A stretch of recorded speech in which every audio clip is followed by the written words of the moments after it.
2 years after the wildly popular subscription service MoviePass crashed and burned, its co-founder Stacy Spikes is determined to bring it back. Spikes says MoviePass will return this summer.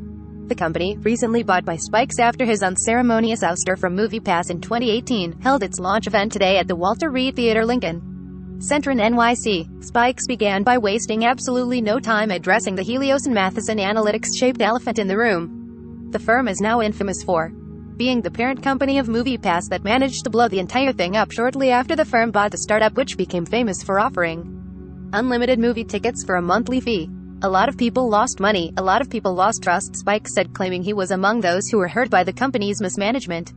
During the opening moments of the event, Spikes oscillated between addressing the disappointment of being pushed out of his company, joking about MoviePass loyal consumers, as well as its power users, who Spikes cracked are the reason the company went out of business, and finally, the process of snapping the company back after its parent company went bankrupt in 2020.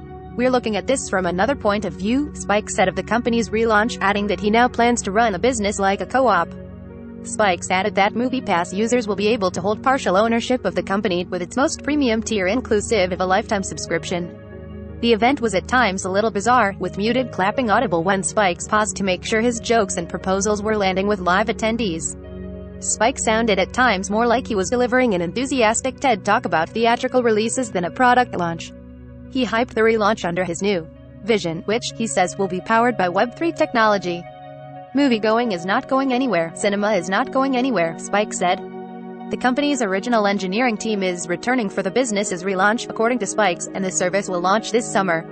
Under the new model, MoviePass will run on tradable credits that roll over month to month.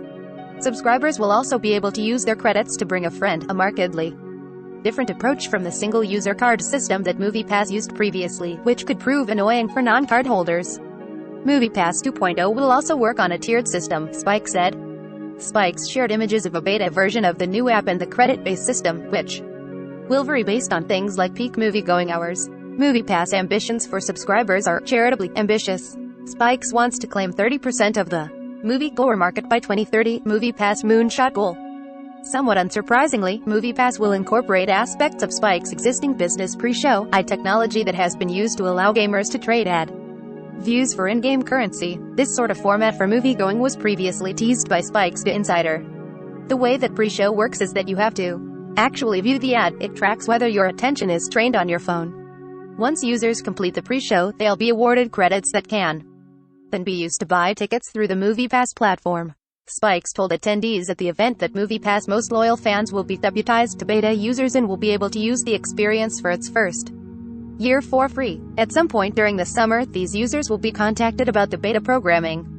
Launched in 2011 with a small team of developers and headed by co-founder Spikes, MoviePass Second Life follows a series of comically disastrous failures. Under the direction of Helios and Matheson Analytics, the firm bought a majority stake in the company in 2017 and, subsequently, ran it straight into the MovieGoing is not going anywhere. Cinema is not going anywhere.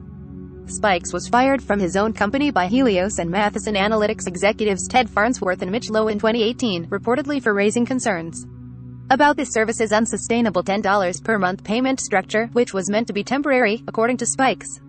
Shortly thereafter, the service began imploding. It was hemorrhaging money, the service underwent abrupt changes, and the app sometimes didn't work at all, which was later reported to be intentional. The service eventually shut down in 2019, and Helios and Matheson Analytics filed for bankruptcy the following year.